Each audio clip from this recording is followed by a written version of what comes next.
Hello peoply folks, this is Sausage Fingers.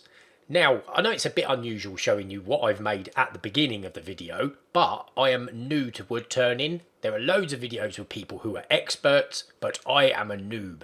I'm going to show you all the mistakes I make, what I recommend as a noob I should have done or could have done better. Here we go. So, I slam in a bit of wood in the chuck here. Here we go, bosh. Put the pointy bit in the other end. Bit of security there and bang the tool rest down. I've actually left that loose before. Now, as you can see, I'm not using the bevel. I'm not riding the bevel of the chisel at all. And I don't think I do during the whole entirety of the video. I've seen experts do that. Yep. That's a little bit.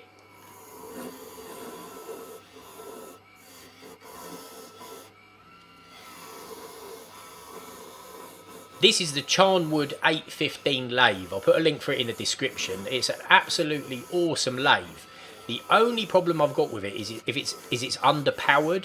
If I was to push a bit harder with that tool, it would actually stop the whole lathe. It just can't handle it. That's why I keep having to back off all the time.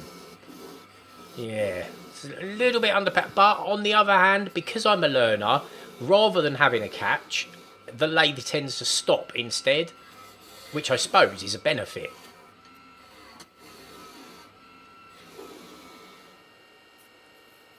There we go, the lid's popped off.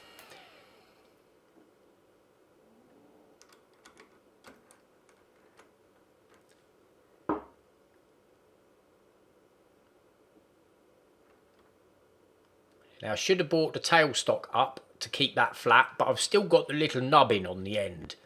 Yes, but I think it's flat. Looks flat to me.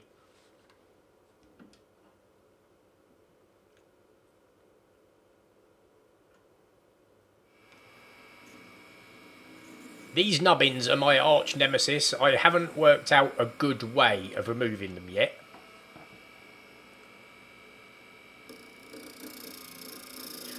Right, get a look at those shavings.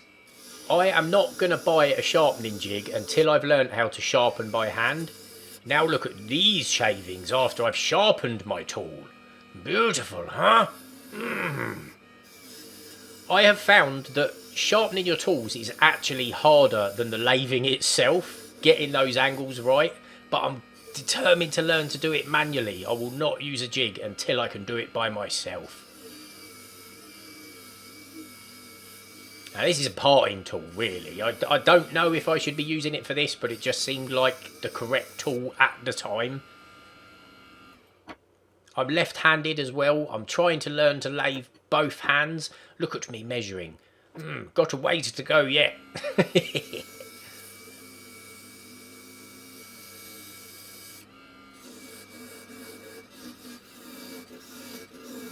I love doing this. This is one of the most satisfying bit, apart from the next bit.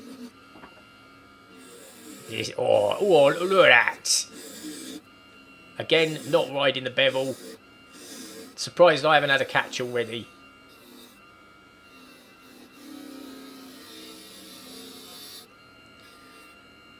Now I should be going all the way from the middle to the outside in one sweep, but I just look halfway and then I get a little line, so I have to go back again, do it again. Will I learn? I doubt it. Look, I had a catch then. What a mess, eh? Pretty spiral though. See, now I go all the way out. That's better. Go me.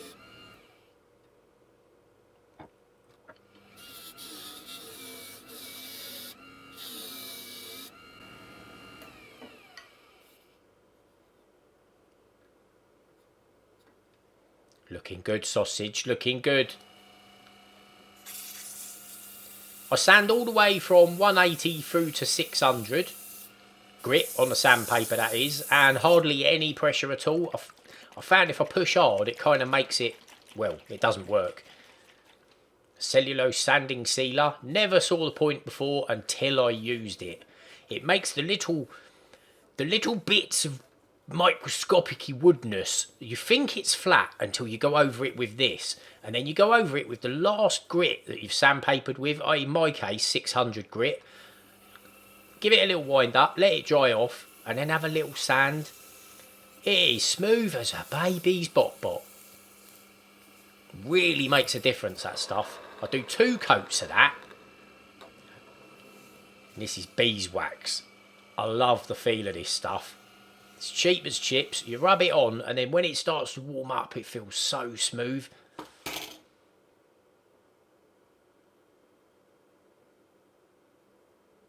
Straightest line I've ever drawn in my life, that is.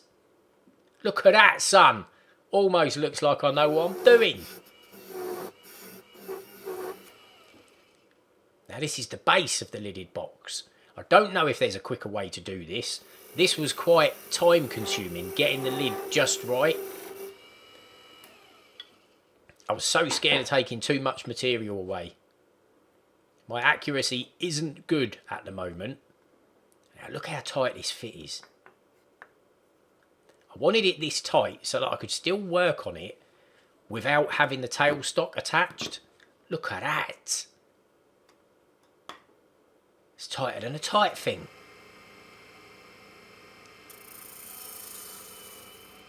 Ain't sussed out how to do these round the over edgy bits yet. And there you have it. A catch. Look at that.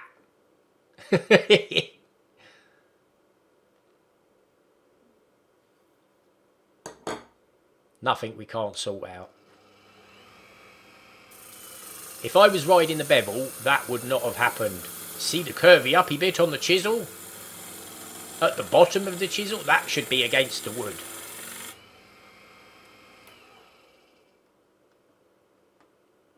I'm surprised I'm even getting it that straight. When I'm actually lathing, you're like you're so in the zone that you forget what you should, the correct way, the correct application of how you should be doing it. Or I do, at least.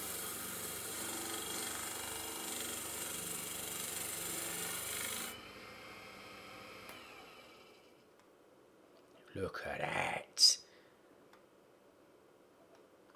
This is turned from really green wood. I only took the bark off this just before I started recording. It's not been seasoned at all.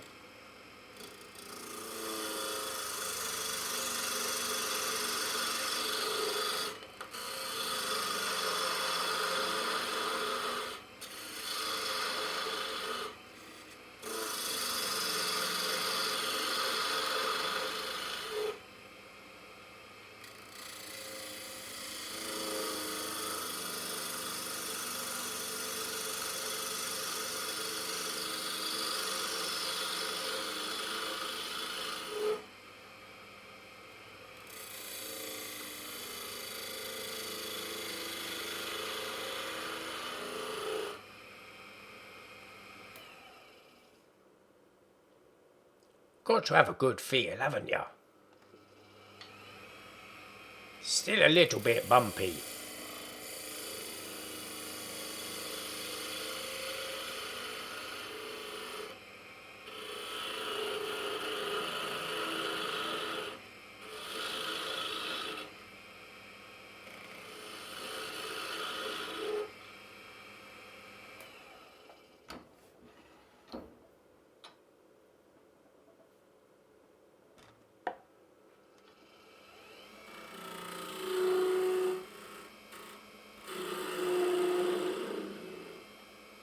Now I so should have come in from the end. I should have took the tailstock off, come in from the end. Looking back, I can see that now. Yes, that was a major boo-boo. I spent a long time fiddling around with this when I could have just had it off. Bosh. Hey, you live and learn, don't ya?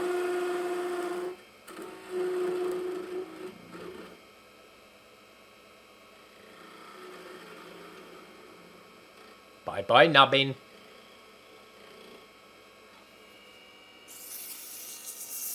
Same again. Look at the crud that comes off there. Now, I sanded once without a face mask on, and I had brown bogies for about 3 days, and I could really feel it on my chest. It really makes a difference. And I don't mean those dollar store white masks. I mean splash out. They're only like 15 bucks for a good face, oh, well, yeah, a face shield and a respirator. Your lungs would be knackered if you spent any amount of time doing this.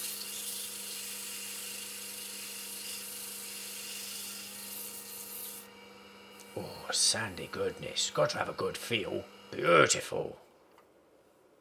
Ooh. I love the look on that lid. That it's almost like, I don't know, looks like a galaxy. Yes. Slap the old sanding sealer on there. Oh, get some more on there, sausage. Go on, Bosh. There we go. Yeah, good boy.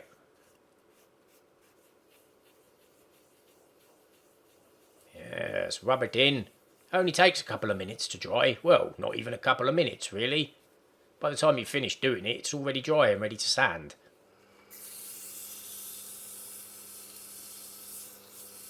.600 grit, because that was the last grit that I used. Nice and gently.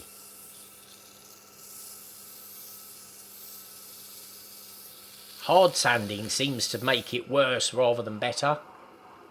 A bit of beeswax on the side, boshed. There we go. I over applied the beeswax, so it took quite a long time to kind of melt in. You can see the shine coming up already though. Look at that.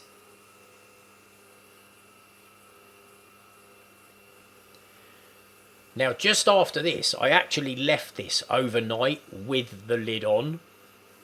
And I don't know whether the base shrunk. I presume it was because it was so wet, the wood. But when I come back in the morning, the lid was loose and flaccid. Look at the shine. See how tight this is?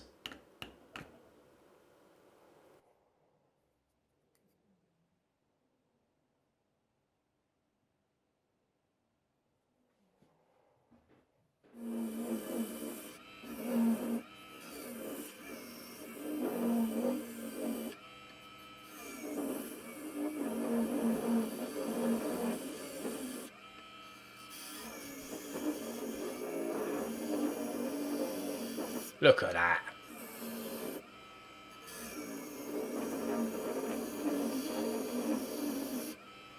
I'm going into the end grain here, and I believe it's harder to go into the end grain. I don't know the correct way of doing it, but again, to get that perfectly straight edge, I decided with the parting tool, this is the funnest bit. It was about now that I'm pushing too hard, and you can see it's not, I've nearly pulled it out of the chuck, look.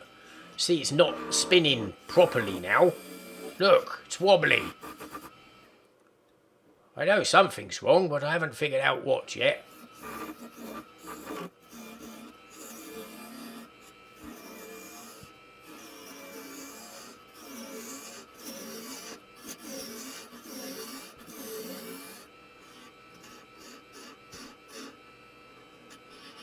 That is so satisfying. So satisfying.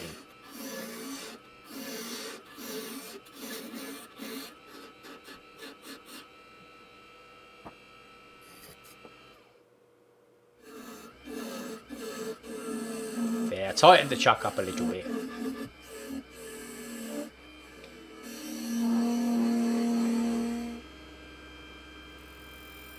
Come to the conclusion that it's good to check your chuck every few minutes because it can kind of ride itself loose a little bit. Look at that.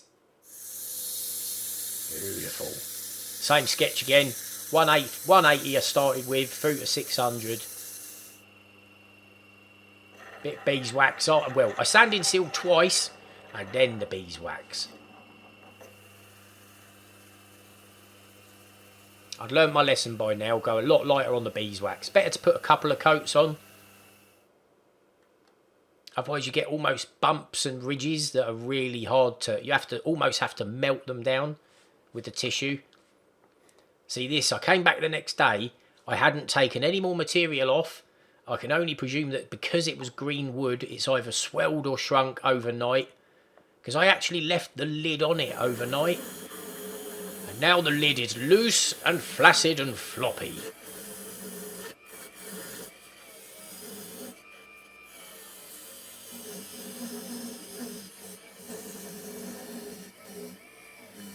See, again, because the lathe is slightly underpowered, you can hear it struggling. If I pushed a tiny bit harder, it would actually stop. Yes.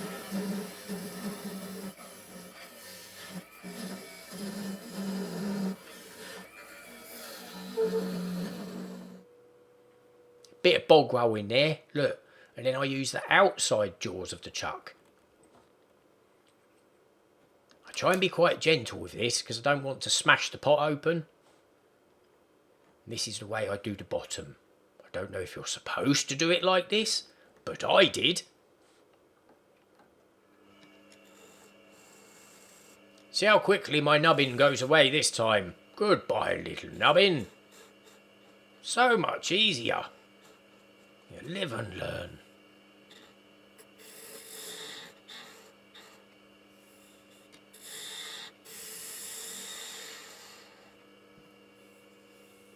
Smooth.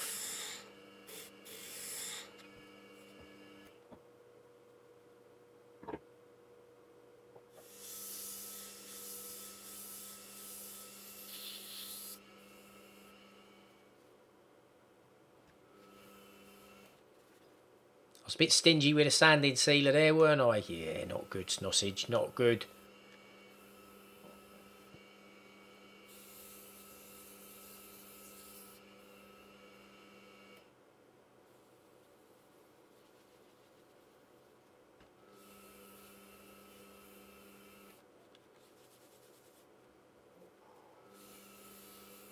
Initially, I had a single speed lathe, and one of the biggest things I can say to you is go with a variable speed, because you alter the speed so much. If you've got to change it with a belt, you will find yourself not changing the speed. But my God, it come out really nice. Apart from that lid, what was that? You experienced guys can tell me. Was it just simple swelling because the wood is so green? I know if you turn a bowl, you rough turn it first and leave it. It looks beautiful. It feels nice. But that lid, I'm not happy with that lid. Just that fit.